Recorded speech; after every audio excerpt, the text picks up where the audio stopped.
Good morning students. चलिए आज की क्लास में हम पढ़ने वाले हैं एमएस एक्सेल के अंतर्गत। जैसे कि आपको पता है हमारे जो है फार्मूला और फंक्शंस के बारे में हम पढ़ रहे हैं। तो यहाँ आप देख सकते, देखिए हमने ऑटो सम जिसके अंतर्गत हमारे 5 फंक्शंस थे वो ऑलरेडी कवर कर चुके हैं। रिसेंटली यूज़ में आपके जो बार बार यूज़ होते हैं, पिछले हमने जो फार्मूला फंक्शन यूज़ किए हैं उनकी लिस्ट दिखती हैं। फाइनेंशियल हम जो कुछ इंपॉर्टेंट है वो देख लेंगे। हालांकि आज हम जो देखने वाले हैं वो देखने वाले लॉजिकल फंक्शन। इसके पहले आपके जो है टेक्स्ट फंक्शन कंप्लीट हो गया, डेट फंक्शन, साथ में हमने मैथ्स और ट्रिग्नोमेट्री से रिलेटेड कुछ फंक्शंस देख लिए थे।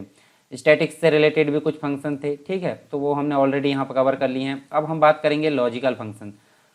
लॉजिकल का मतलब क्या होता है?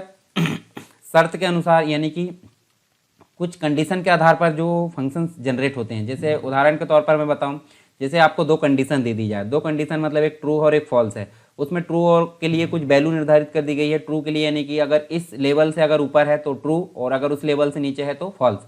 जैसे आप उदाहरण के तौर पर अगर देखें ना, तो घर पे हमको परमिशन मिलती है कि चलिए ठीक है घूमने चले जाओ, घूमने चले जाओ, परंतु इज्जत से आपको वापस सही समय में आना है। यानी कि क्या है, एक शर्त है, एक कंडीशन है।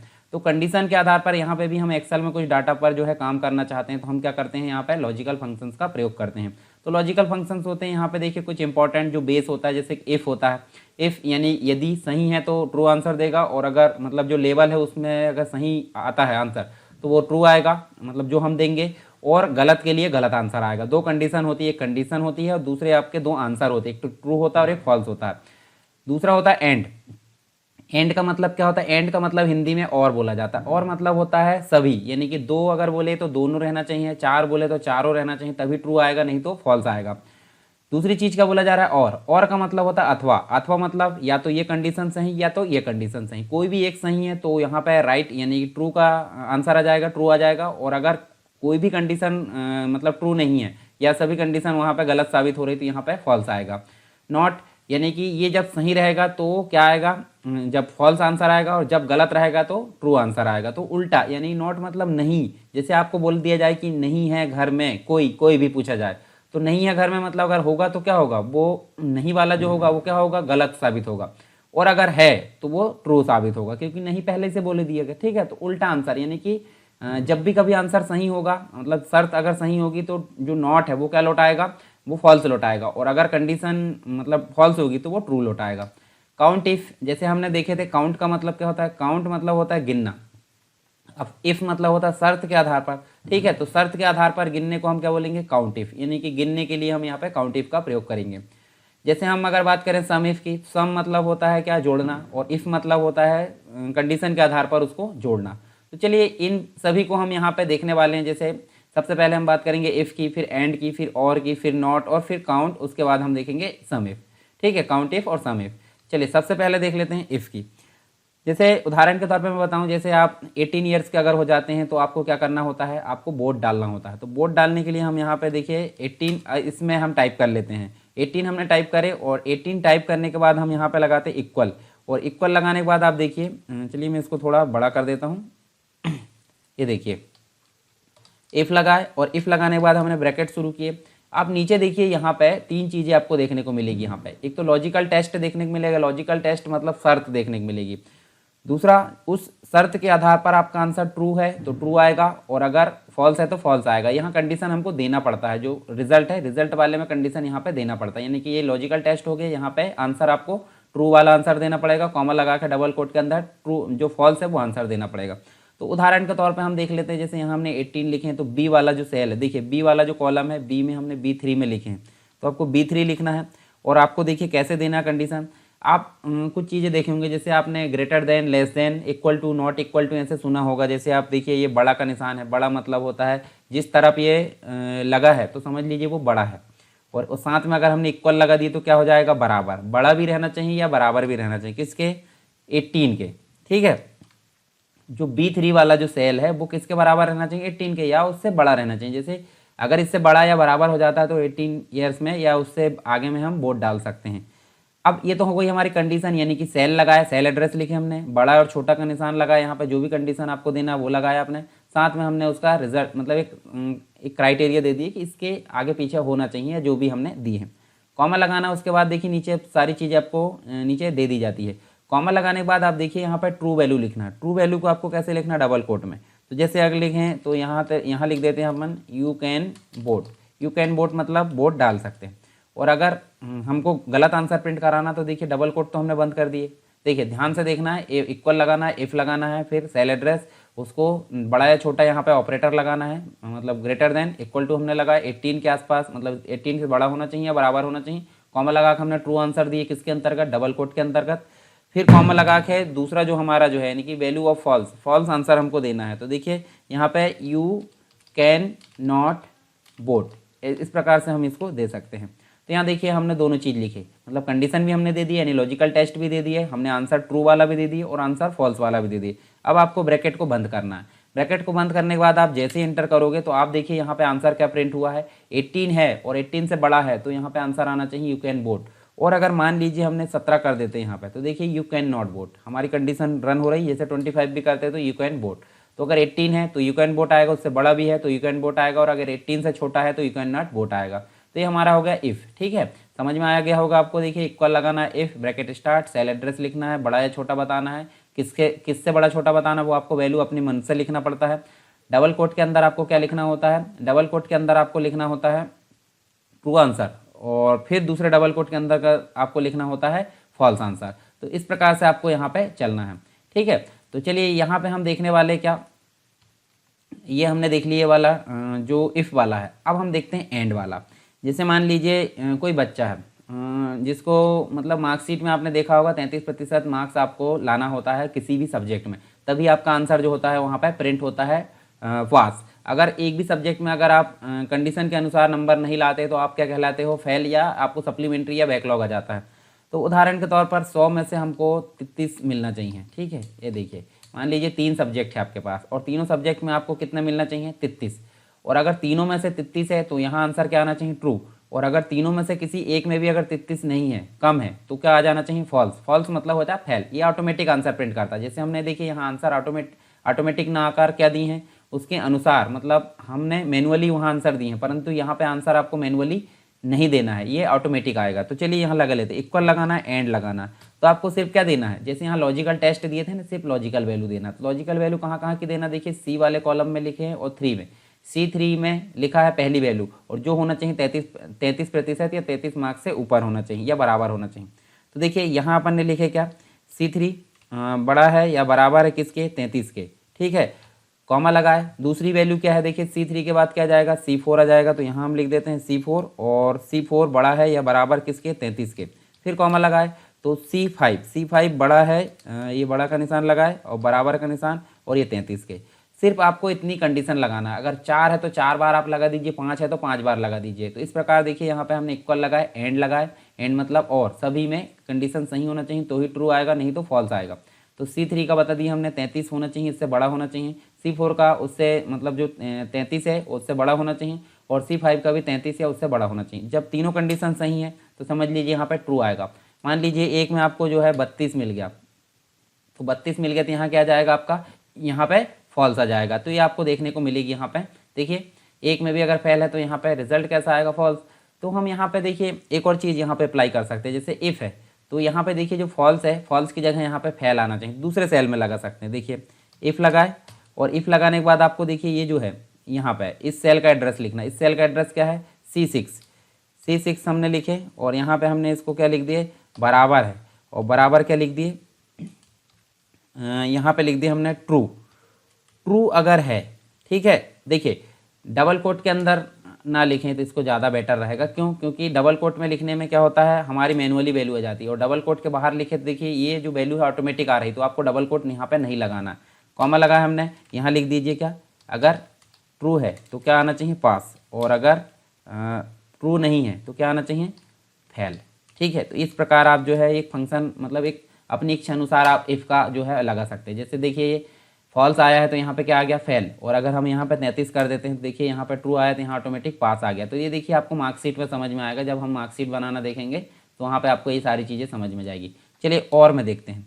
तो और में देखिए जैसे 25 है और ये 25, तो यहाँ देखिए अगर हम लगाते हैं और ब्रैकेट स्टार्ट करके देखिए लॉजिकल टेस्ट, जैसे डी वाले में लिया D3, तो D3 हमने लिए हैं, D3 बड़ा है या बराबर है किसके, 25 के। और फिर उसके बाद सेकंड नंबर का कॉलम क्या है, D4 बड़ा है या फिर बराबर है किसके 25 के, तो ब्रैकेट बंद कर दो और एंटर कर दो, तो ये ट्रू आ गया। तो देखिए दोनों कंडीशन सही है तो ट्रू आ रहा है, और अगर हम एक कंडीशन को अगर गलत कर देते हैं, देखिए यहाँ पे क्या हो रहा है, फिर भी ट्रू आ रहा है। तो एंड में क्या है, एंड में है सभी कंडीशन सही होना चाहिए, और में जो जितनी कंडीशन दी है यानी 4 दी है, 4 में से एक भी सही है तो भी यहाँ पे ट्रू आ जाएगा, समझ गए आप, ठीक है। और अगर कोई भी सही नहीं है तो यहाँ पे आपका फॉल्स आ जाएगा, ठीक है। जैसे मान लीजिए यहाँ उदाहरण के तौर पर फिर देख लेते हैं हम, देखिए दोनों कंडीशन सही नहीं तो फॉल्स आ रहा, और अगर दोनों में से कोई एक कंडीशन आप सही कर देते हैं, जैसे 26 कर देते हैं, तो यहाँ देखिए ट्रू आ गया। तो आई होप सारी चीज़ें आपको समझ में आ गई होगी, इफ़ भी आ गया, एंड भी आ गया, और भी। अब नोट देख लेते हैं, जैसे मान लीजिए हमने 18 लिखे, तो 18 हमने यहाँ लिखे थे, देखिए 18 बड़ा है या बराबर किससे, 18 से, मतलब जो सेल है, तो क्या आता था, इक्व एंड बोट। अब यहाँ पे ऑटोमेटिक आंसर प्रिंट होगा, तो देख लेते हैं। सबसे पहले लगाते हैं नॉट, और नॉट लगाने के बाद आपको ब्रैकेट लगाना और सिर्फ लॉजिकल टेस्ट बोलना। लॉजिकल टेस्ट का मतलब सिर्फ कंडीशन लगाना, आंसर प्रिंट नहीं करना। जैसे यहाँ पे लिखे थे हमने यू कैन बोट, तो ऑटोमेटिक आएगा। तो ऑटोमेटिक कैसे आएगा, E3, तो E3 हमने लिखे, E3 बड़ा है या बराबर किसके, 18 के, तो हमने ब्रैकेट लगाया, एंटर करे। तो देखिए अभी फॉल्स क्यों आ रहा है, फॉल्स इसलिए आ रहा है क्योंकि यहाँ पे नॉट लगा है, और नॉट जो है आंसर को, जो सही आंसर उसको गलत बताता है, गलत को सही बताता है, ऐसा ये उल्टा काम करता है। तो यहाँ पर अगर 17 कर देते तो यहाँ पे ट्रू आ जाएगा। तो देखिए ये समझ गए होंगे आप, इफ़ मतलब ये उल्टा काम करता है एक प्रकार से, अगर देखें तो नेगेटिव लाइक लेकर आता है।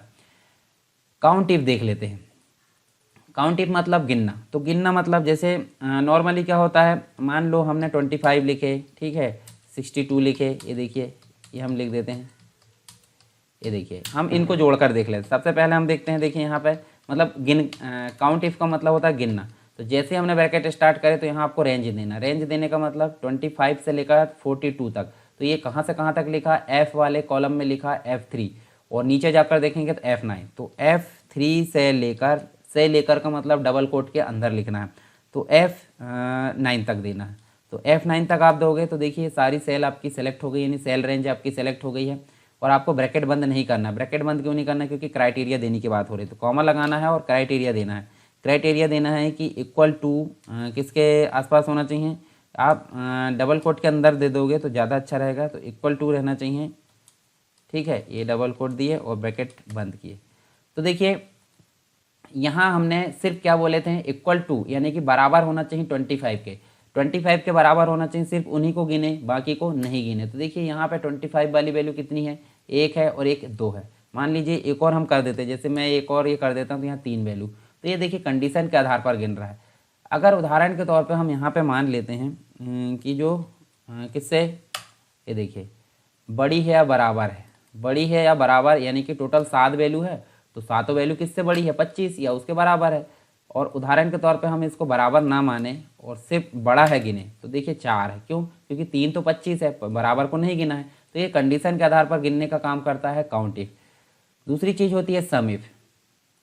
तो मैं इसी वैल्यू को यहाँ पे कॉपी कर देता हूँ, और सम इफ में आपको फिर से क्या लगाना है, सम और इफ लगाना है, ब्रैकेट लगाना और रेंज देना है। रेंज कहाँ देना है, G9 तक, यानी कि G3 से G9 तक। देखिए G3 से लेकर G9 तक ऐसे देना है, कॉमा लगाना है। कॉमा लगाने के बाद आपको क्राइटेरिया देना है, ठीक है। क्राइटेरिया क्या देना है, मतलब हम बोल देते हैं कि इक्वल टू 25। इक्वल टू 25 का मतलब जो 25 के बराबर होगी उन्हीं का टोटल आएगा, बाकी का नहीं आएगा। तो देखिए आप यहाँ पे हमने देखे 25 एक जगह लिखा, 25 एक जगह लिखा और एक जगह ये 25 लिखा, तीनों का टोटल यहाँ 75 आ गया। अगर हम मान लेते हैं जो 70 मतलब 25 से ऊपर है, सिर्फ उन्हीं का टोटल आए, तो देखिए यहाँ पे 247 बाकी का टोटल आ गया, सिर्फ 25 को उन्होंने नहीं जोड़ा है। तो इस प्रकार हम देख सकते हैं, हमने 3 यहाँ पे देखे हैं। देखिए इफ़ देखे हैं, एंड देखे हैं, और देखे हैं, नॉट देखे हैं, काउंट इफ देखे हैं और सम इफ देखे हैं। तो ये सारी चीज़ देखिए हमारी लॉजिकल फंक्शंस के अंतर्गत कंप्लीट हो गई। तो ये सारी चीज़ आपको समझ में आ गई होगी। फिर भी अगर नहीं आई है तो आप मुझे कमेंट बॉक्स में बताइए, मैं आगे के जो भी लेक्चर है उसमें आपको ये सारी चीज़ें क्लियर कर दूँगा, ठीक है। तो चलिए ये सारे फंक्शंस हमारे क्लियर हो गए। इसके बाद हम कुछ सीट बनाएंगे, तो सीट हमारी कंप्लीट रूप से देखने को मिलेगी। चलिए मैं आपको सबसे पहले अटेंडेंस सीट बनाना बताता हूँ। तो अटेंडेंस सीट कैसे बनाते हैं वो हम यहाँ देख लेते हैं, उसमें काउंट इफ लगा कर भी देखेंगे। चलिए यहाँ मैं सबसे पहले एक नई सीट लेकर आता हूँ, और नई सीट लेकर आने के बाद आप देखिए यहाँ पर आपको ABC के रूप में यहाँ पर क्या दिख रहा है, यहाँ पर आपको जो सारे जो भी आपको कॉलम नंबर मतलब कॉलम की हेडिंग है ABCD के फॉर्मेट वो दिख रही है, और 1 2 3 के फॉर्मेट में आपको क्या दिख रहा है, रो नंबर दिख रहा है। तो यहाँ पे नॉर्मली क्या होता है, ऊपर वाली जो लाइन है हमेशा आप छोड़िए किसके लिए, हेडिंग के लिए, तो हम छोड़ देते हैं हेडिंग के लिए। ठीक है, आप उसमें काम नहीं करना है। कब करना है, जब सारा सीट आपका वर्क हो जाए, उसके बाद आप मर्ज करना है उसको, मर्ज करने के बाद आप उसका नाम लिख सकते हैं। तो नॉर्मली हम क्या करते हैं, ये हमने सीरियल नंबर लिखे यहाँ पे देखिए, जैसे मान लो मैं सीरियल नंबर लिख लेता हूँ 1 2 3 के फॉर्मेट में हमने 3 व्यक्तियों के नाम यहाँ पे लिखना है, और यहाँ पे हम लिख लेते हैं नेम। नेम हम लिख देते हैं जैसे नॉर्मली आपके लिख देते हैं, जैसे हमने लिख दिए अजय, फिर एक लिख लिए विजय, और ये लिख लिए मुकेश। ठीक है, 3 हमने नाम लिख लिए। उसके बाद हम देखिए नाम के बाद हम देना चाहते हैं, जैसे आप अटेंडेंस किसकी लगाते हो मंथ में पूरे कंप्लीट, एक मंथ में आपको पता है 31 दिन होते हैं मैक्सिमम माने हमने, बाकी 28 तक भी होते हैं, तो आप मैक्सिमम डे को यहाँ बनाओगे। जैसे आप कैलेंडर देखते होंगे ना, कैलेंडर नहीं, अटेंडेंस जो रजिस्टर है वो देखते होंगे, वो छपा छपाया आता है तो उसमें 31 दिन रहते हैं, तो आप फरवरी के महीने में वो जो 28 दिन है उसको आप 28 दिन तक कैलकुलेट करते हो, तो हम मैक्सिमम जो है उसको बनाएंगे यहाँ पर। तो आपको मैंने बताया था जैसे ये 3 है, तीनों को हमने सेलेक्ट करे, और यहाँ पे देखिए नीचे वाला जो बॉक्स है, मतलब जो बटन है देखिए सबसे नीचे वाली, उसको पकड़ेंगे तो देखिए प्लस का निशान आ गया, और प्लस का निशान को आप पकड़कर खींचोगे, तो खींचोगे तो देखिए जहाँ तक देखिए नीचे दिख रहा है हमको, कहाँ तक ले जाना है, 31 तक। तो 31 तक ले गए तो देखिए 31 दिन आपके बन गए हैं, बन गए। उसके बाद आप देखिए 31 दिन के बाद हम यहाँ पे लास्ट में टोटल निकालते हैं। टोटल क्यों निकालते हैं, क्योंकि कितने दिन प्रेजेंट रहा। तो जैसे मान लीजिए हमने यहाँ पे क्या निकाल लिए, पी मतलब प्रेजेंट मान लीजिए, ए मतलब अब्सेंट मान लीजिए, और अगर कुछ हॉलीडे है तो एच मान लीजिए, ऐसा आप मान सकते हो। ठीक है, उसके बाद हम इसको कंप्लीट रूप से ऊपर वाली जो भी जो रो है उसको हम क्या कर लेते हैं, ऊपर वाली रो को आप सेलेक्ट करिए, और इसको आप क्या कर लीजिए, यहाँ पे होम में जाकर मर्ज कर दीजिए। मर्ज कर दोगे तो मर्ज करने के बाद आप देखिए पूरी जो है जुड़ गई है, और यहाँ लिख देते हैं हम क्या, अटेंडेंस सीट। ठीक है, attendance seat, student attendance seat, या इस प्रकार हम कुछ भी लिख सकते हैं।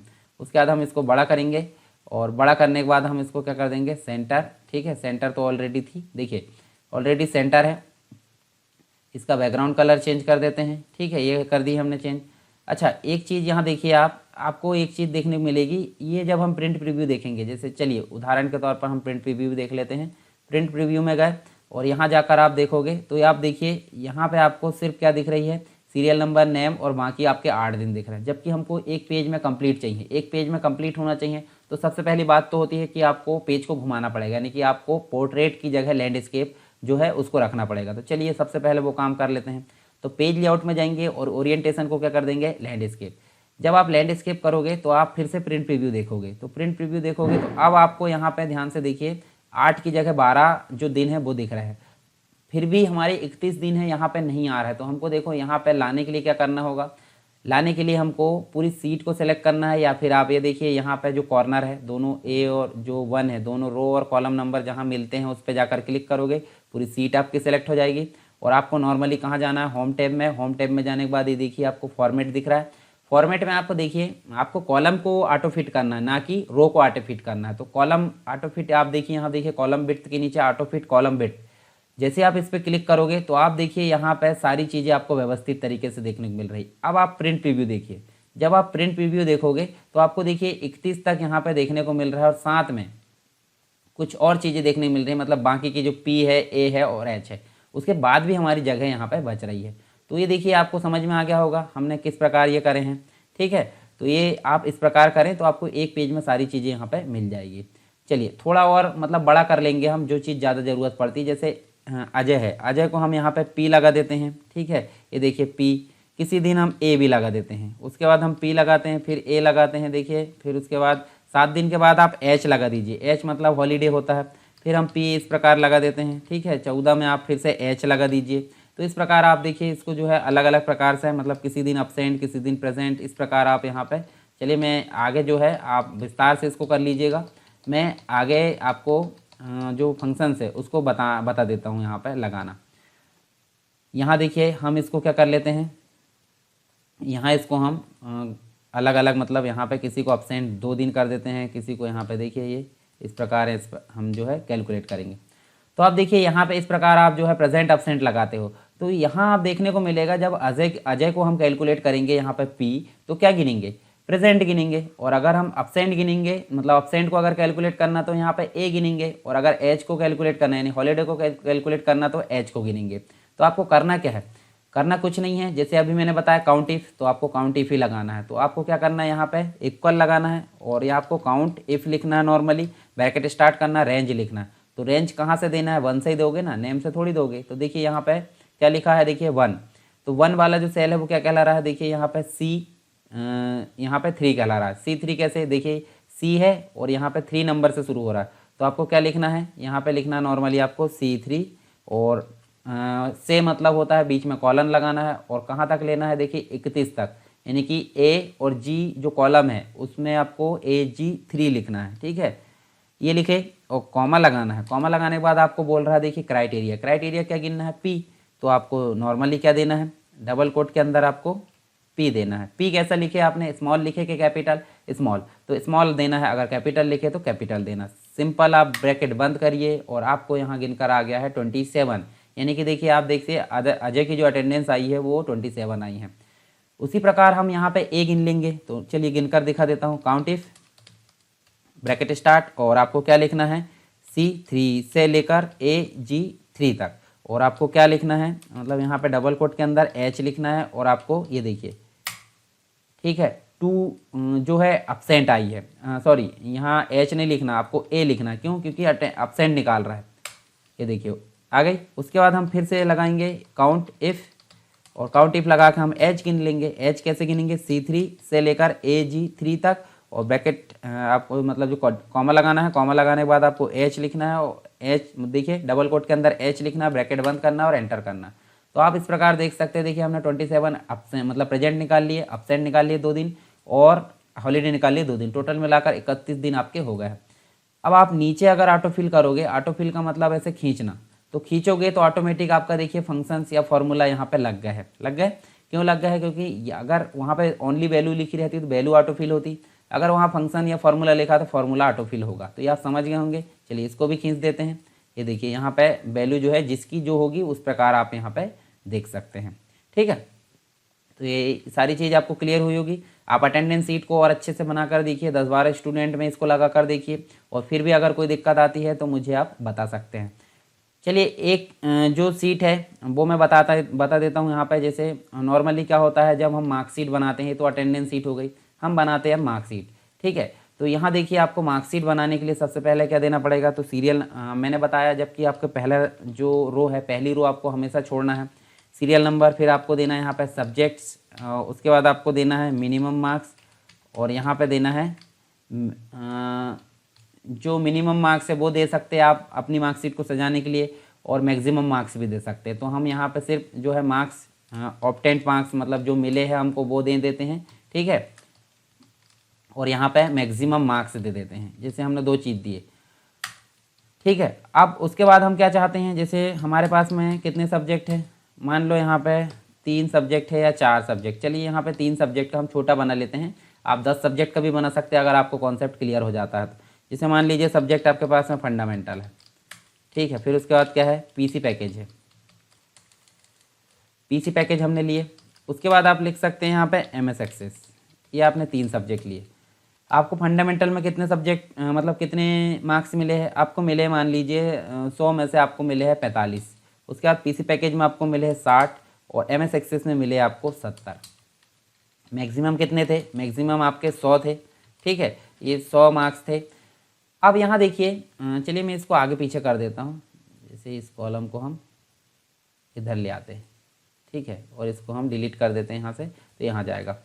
तो हमको देखना है कि इनका टोटल कैसे निकालें। तो टोटल कैसे निकालोगे, टोटल आपको निकालना नॉर्मली सम से, सम लगाए, ये देखिए ऊपर वाले जितने भी सेल है उनका एड्रेस लिखना है, रेंज लिखना है। तो D3, तो D3 आपने लिखे और ब्रैकेट को क्या करे आपने बंद, मतलब जो है एक प्रकार ब्रैकेट शुरू करे, D3 लिखे, कॉलन लगाए। ठीक है, और कॉलन लगाने के बाद लास्ट सेल यानी कि D5 आपने लिखे, एंटर करे, तो ये टोटल आ गया। ठीक है, अब आपको परसेंट निकालना है, तो आपको सिर्फ सिंपल क्या करना है, परसेंट, और परसेंट निकालने के लिए आपको पता है टोटल को डिवाइड कर देते हैं उस संख्या से जितने सब्जेक्ट है। ठीक है, और एक और चीज़ हम लेते हैं 100 मतलब जो 75 है, 175 मतलब ये 175 में डबल जीरो लगा के हम जो है 300 से उसको भाग दे देंगे, पर हम वैसा ना करके हम ऐसा कर लें। ये देखिए नॉर्मली, ये देखिए 58.333, तो ये 33 2 बार आना चाहिए सिर्फ, तो यहाँ आप देखते होंगे, देखिए यहाँ मैंने ये चीज़ बताया था, तो इंक्रीज़ और डिक्रीज़ यहाँ पे आपको डेसिमल लिखा है, ठीक है। तो डिक्रीज़ करोगे तो देखिए आपको जो है घटता हुआ नज़र आएगा, और इंक्रीज़ करोगे तो यहाँ पे बढ़ता हुआ नज़र आएगा। तो ये आप देख सकते हैं यहाँ पे परसेंट हमने निकाल लिए। दूसरी चीज़ होती है डिवीज़न, या फिर आप देख सकते हैं रिज़ल्ट, ठीक है। रिज़ल्ट कैसा होना चाहिए, पास या फेल, आप देख सकते हैं। और एक और होती है डिवीज़न, ठीक है। डिवीज़न मतलब चलिए यहाँ परसेंटेज तो हमने देख ली। डिवीज़न फर्स्ट सेकंड थर्ड, या जो भी हम या फिर हम बोल सकते हैं डिवीज़न को हम ग्रेड बोल सकते हैं। तो हम दो चीज़ें और निकालना देखेंगे, हालांकि कठिन यही है।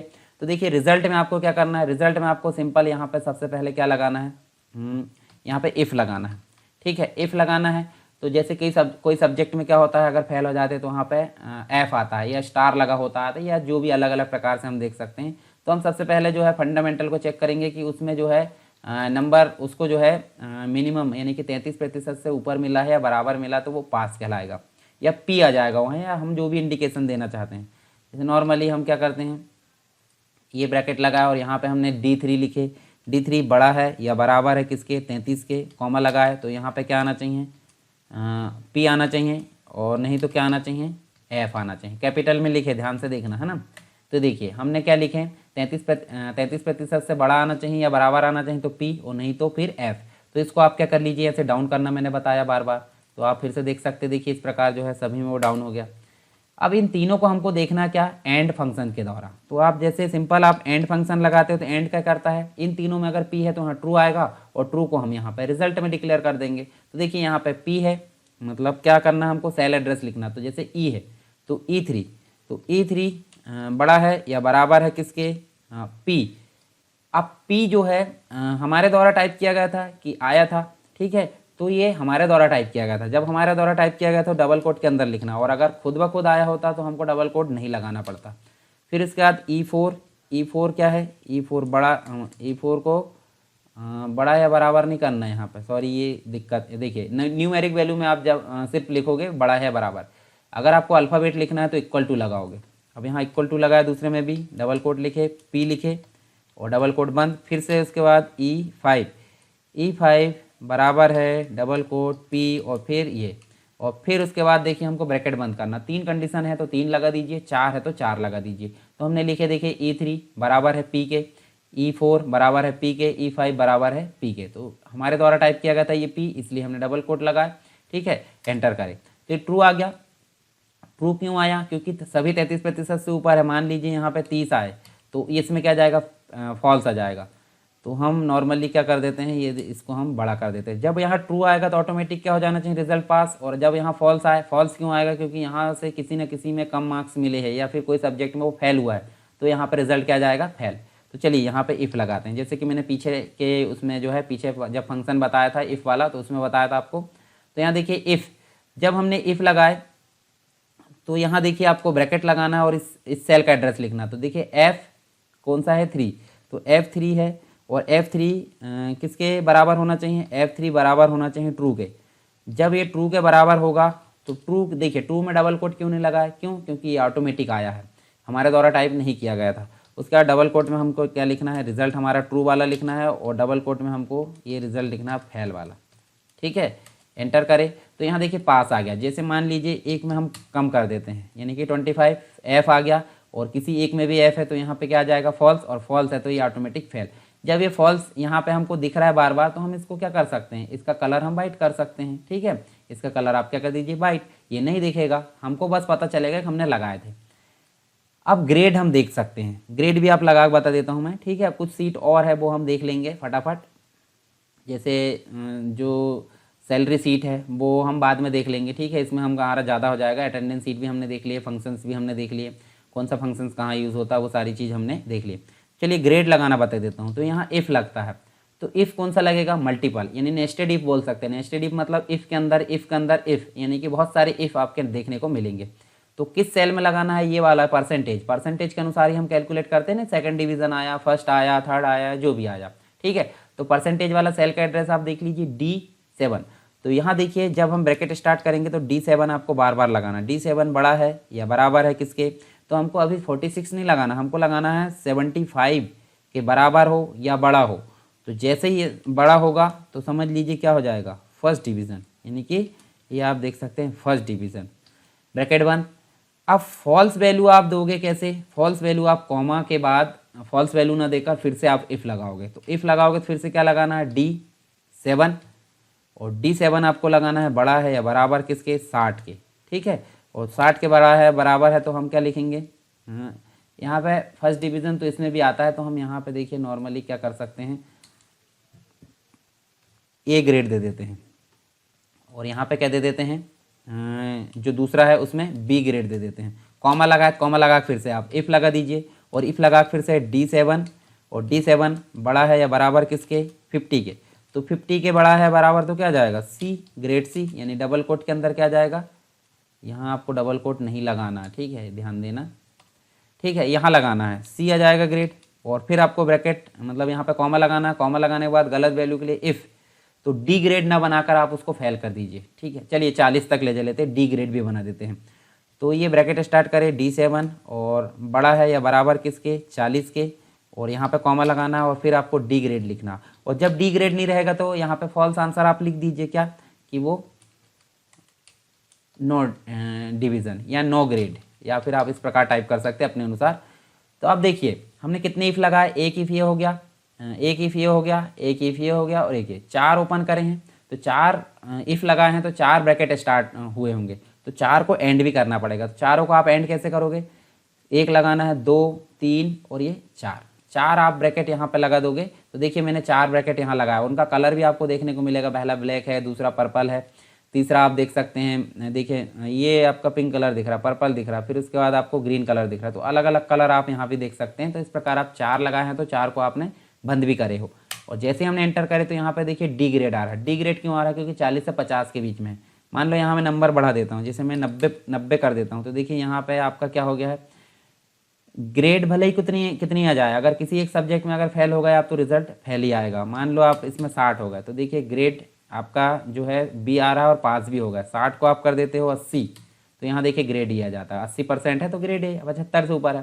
तो आई होप ये अटेंडेंस शीट आपको समझ में आई होगी, आप अच्छे से डिज़ाइन करके बना सकते हो। ऊपर आप हेडिंग को मर्ज कर सकते हो, ये मार्कशीट है, मार्कशीट को आप देखिए ऐसे मर्ज कर सकते हो, मार्कशीट लिख सकते हो, अपना नाम एड्रेस वगैरह जो भी स्कूल का नाम है वो आप अच्छे से डिज़ाइन करोगे A4 में, और उसके बाद इस फंक्शन या फॉर्मूले को आप उपयोग करोगे, ठीक है। तो ये फंक्शन और फॉर्मूला दोनों चीज़ यहाँ पर उपयोग होती है।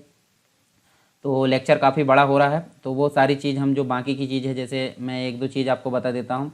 जैसे आपको देखना है सैलरी सीट, ठीक है, तो ये सैलरी सीट जब हमको टाइम मिलेगा तो उसमें हम देख लेंगे। उसके बाद आप देख सकते हैं बाकी की और चीज़ आपको देखने को मिलेगी, जैसे सैलरी सीट के बाद आप देख सकते हो यहाँ पे फीस कार्ड मतलब जो आप फीस जो है पे करते हो अपनी कोर्स की, वो आपको देखने को मिलेगा। इलेक्ट्रिसिटी बिल, ठीक है, इलेक्ट्रिसिटी बिल भी मैं बताऊंगा आपको कैसे बनाते हैं, इलेक्ट्रिसिटी बिल को कैसे कैलकुलेट करते हैं वो हम यहाँ पे देखेंगे। ये सारी चीज़, जैसे कोई एम्प्लॉई जो सैलरी सीट है उसका जो टीए डीए जो बहुत सारे अलाइंस मिलते हैं, तो वो यहाँ पे कैसे कैलकुलेट किए जाते हैं वो हम यहाँ पे देखने वाले हैं। जैसे पीएफ कटता है तो उसको कैसे कैलकुलेट करते हैं, तो सारी चीज़ हम देखेंगे आगे, जैसे हमको टाइम मिलेगा उसको हम देखेंगे। हालांकि जो आगे के जो भी चीज़ें देखेंगे हम, तो वो हम आगे जो है आपको पावर पॉइंट शुरू होता हुआ नजर आएगा, यानी कि आपकी पीसी पैकेज की 5वीं यूनिट देखने को मिलेगी। तो आई होप सारी चीज़ें आपको समझ में आई होगी। किसी प्रकार का कोई डाउट है तो आप कमेंट बॉक्स में मुझे बता सकते हैं, मैं आने वाले जो भी लेक्चर है उसमें आपको उन डाउट को क्लियर कर दूंगा। तो चलिए मिलते हैं अगली क्लास में मिलते हैं अगले टॉपिक के साथ में, मतलब अगला टॉपिक जो हमारा पावर पॉइंट का शुरू करेंगे हम, ठीक है, 5वीं यूनिट। तो तब तक के लिए जय हिंद।